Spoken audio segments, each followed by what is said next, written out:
Good afternoon, ladies and gentlemen, and welcome to another Propagandacast with I, Imperial Dane, and today we have for you a 1 vs 1 on Langres. Yes, indeed, it shall be a battle for Langres, a small wooden area, slightly wooded, slightly farmish, slightly built, not much in terms of buildings, those a few farmsteads here, and their victory points in near range of all buildings, except for the central one, which will of course be the hotspot of most matches. This area in fact being the general battle zone. You will see some light skirmishing here and perhaps a bit here, but generally all fighting on Langres will happen here, since it does tend to be the shortest path between the two bases as well. Fun fact. And let us go have a look at our opponents today. In the northern corner we have Kreaken of the 4th Infantry Division leading the charge during Operation Cobra, and who shall be there to oppose them? Major Helpinghans of the 116th Panzer Division. I do believe he's also in fact part of the clan sharing the same name, but I might be wrong. And he shall of course be leading the German forces of the Wehrmacht with the 116th Panzer Division. And in fact, let's get right to it. We'll probably be seeing the usual Wehrmacht quarters, dual pioneers, and of course the same thing from the Americans barracks and a few engineer teams. The 116th Panzer Division itself was a bit of a funny formation. It was formed out of the remnants of the 16th Panzer Grenadier Division, which had been badly mauled on the Eastern Front, and so as so many divisions had, and then combined with a reserve Panzer Division, and then thrust into the fighting in Normandy afterwards. It was a bit of a curious composite division. In fact, the reserve Panzer Division had a few much older tanks, including Panzer IIIs and some Panzer IVs with short barrels, I do believe, but I might be somewhat wrong in that. Pioneers marching outwards, going straight for this point, in fact focusing rather intensely on the eastern part of the map, not spreading out, or in fact going for this fuel point. A bit interesting. Of course, might be hoping to go straight for this medium yield fuel point. And meanwhile, we are seeing engineers having gone straight for this, and of course fanning out a bit further, spreading out, and the first Volksgrenadier team, probably representing some of the newer replacements to the division, who might not have received so much training, but just were poor soldiers. And a bit of good sportsmanship there. Hey, and good luck. And we are seeing the riflemen and Volksgrenadiers choosing completely different paths, going for each munitions point awfully close to their base. But no, riflemen are choosing a different path, apparently spotting something going on here, or feeling the hunch that of course there's absolutely nothing here. Then perhaps everything might be in the east. No, going for this strategic point, quite interesting.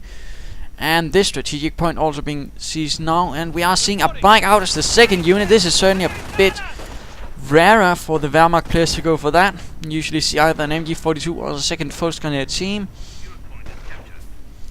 But dodging around and catching the rifleman out in the open, doing in fact quite a bit of damage, almost down to 1/4 of 3/4 of the health. That's certainly a bit interesting, and this is only using a bike which itself has taken very little damage at the moment. So not a bad job at all, and of course this can of course show that bikes in fact can be used for a small advantage if combined properly with Volksgrenadier teams against those rifleman teams. So keep such matters in mind. The light machine gun on the bike is not too shabby compared to the actual one equipped for Grenadiers, and another rifleman is down, being much easier targets now. They have been softened up by those bike shots from the Sundab bike, and we are now seeing an MG42 out. So Volksgrenadier, MG42 and a bike. Interesting starting composition, a bit of everything, a bit of reconnaissance, a bit of infantry, and a bit of heavy weapon support. And riflemen hanging around right here, but are getting suppressed rather swiftly, standing out a bit too much. Again, you have to remember heavy cover is directional, so if you're not fully in it, the rest will get suppressed as well and will be affected. In fact, now the bike is moving about, harassing a bit, taking the full advantage of those suppressed riflemen. And in fact, the riflemen are forced into a full retreat. Not a good situation for them at all. Volkswagen is going straight for this fuel point to secure the only strategic point, to secure the only one they actually have. While this was, in fact, is continually not within their control. And we are seeing a second Volksgrenadier team. Not bad. The riflemen are in larger numbers by now, but they are still wounded heavily, quite due to that presence of the Volksgrenadiers, and bike later supported by the MG42. And we are seeing mines being laid down rather swiftly and boldly. Not a bad idea, of course. Can certainly harass any enemy movements into your territory. And right here at the crossroads, for example, if the bike, which, and this is of course something to note about vehicles, they will usually take the road since they are the fastest. And of course, here, of course, the bike could suddenly be moving up, and then boom, no more bike. And what's this? We are seeing barbed wire being laid down, trying to create some sort of ensconced position. Not a bad idea. Volksgrenadiers with bike support taking on this central area as further riflemen are marching in.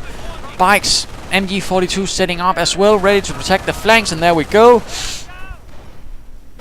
Slowly pulling back towards the more solid defensive positions.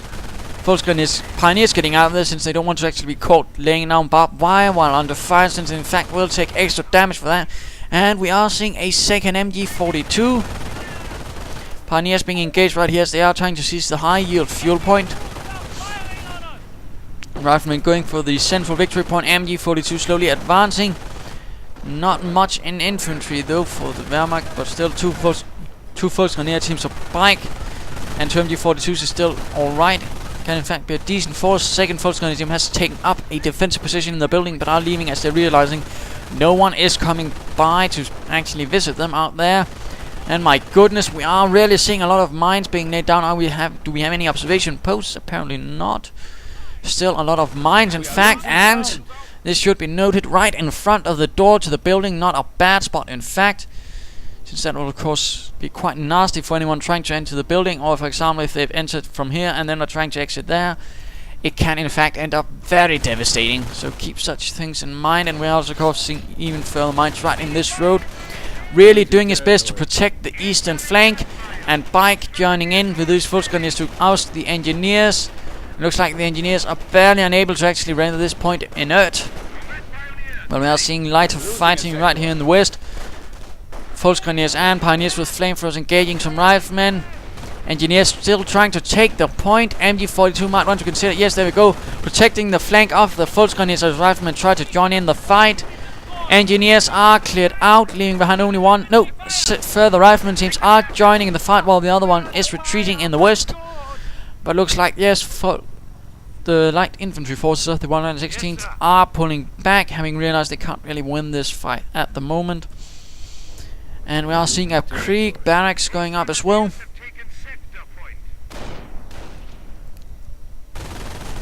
And further riflemen getting suppressed while these are going once more for the fuel point. Of course, the high yield will of course more steadily secure the fuel supply, but of course further harassment could of course render that quickly unusable. And I'm still curious why he hasn't gone for this fuel point, but there you go. Considering his control of the rest of the battlefield, it's certainly not a bad thing. And we are seeing a supply yard up, I think, somewhere. Yes, right behind the headquarters, in fact. Interesting. But we are seeing a motor pool as well, so we're probably expecting some M8s or T-17s or even a half-track rather shortly. And of course, Hauptmann Major Hans has of course realized this, of course, and is going straight for the pack, seeing as there are absolutely no BARs for the opposing infantry. That of course probably means he's saving fuel up for armored cars and manpower as well. So going for the pack is at this moment the right option, but really laying quite a lot of pressure right now on the western flank. No mines there to actually stop the Americans. That is something Mr. Helpinghans hasn't been so good at, but now laying down some actual mines to protect this high yield munitions point. But still going to lose this medium. Oh, it's not a high yield, medium yield, my apologies. Still, it's an important point. Fuel is rather important, and some mines being laid down here. Not a bad spot, and we are seeing further mines just being laid down by everyone. In fact, road also mines here, mines there, mines everywhere. The best way to say something is mine. And we are seeing a small engagement in the east. Pioneers, Bike and Volksgrenadiers leading the charge. Pack slightly inching forwards. Volksgrenadiers engaging these riflemen that did hit the mine, and of course are in no condition to actually engaging Volksgrenadiers, despite the fact these Volksgrenadiers are not in tip-top condition themselves, and we are in fact seeing a full rout from the western point. Might be wanting to get out of there hastily or just line up for a fresh assault.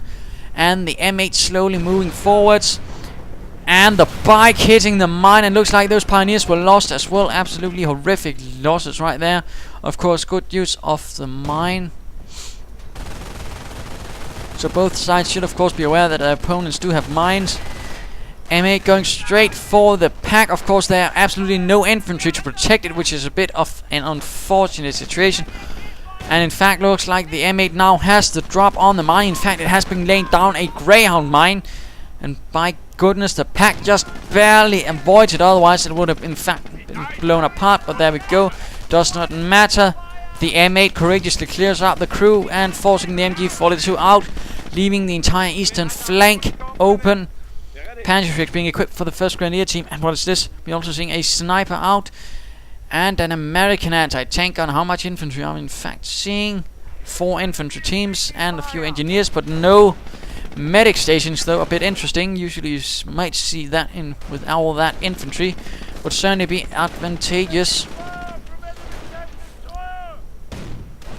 And so far, much luck with the Major in actually avoiding this mine. And American forces are swift to move in. Flamethrowers now as well to join the riflemen. 1 Grenadier down, though, taken down by the M8. MG42 just able to suppress the riflemen on the... Oh dear me. Further losses to that Greyhound mine. In fact, killing 1 member of the pack crew and some Volksgrenadiers on the retreat. And looks like this MG42 is awfully exposed, but Helpinghans is quick to realize this and is pulling it back to a slightly more defensible position where it won't be so easily outmaneuvered. But certainly looks like the advantage is currently in the hands of the Americans, having broken the stranglehold of the 116th on the center. They can certainly seize a lot of territory now and fortify things. Anti-tank gun also setting up, but apparently moving about a bit, not entirely sure where to set up, but opting for a rather laid back position, which is good. Gives it more time to react and doesn't exactly point it out to the enemy right away either. And the sniper is on the way and misses. Brilliant. Well, not really, but you know. And another MG42 covering the pack. Not a bad idea generally. And of course infantry at the front, which is where they're supposed to be. And riflemen taking quite a bit of fire on the retreat, but they do manage to get out of there. Sniper continuing forwards, hoping to finally hit something.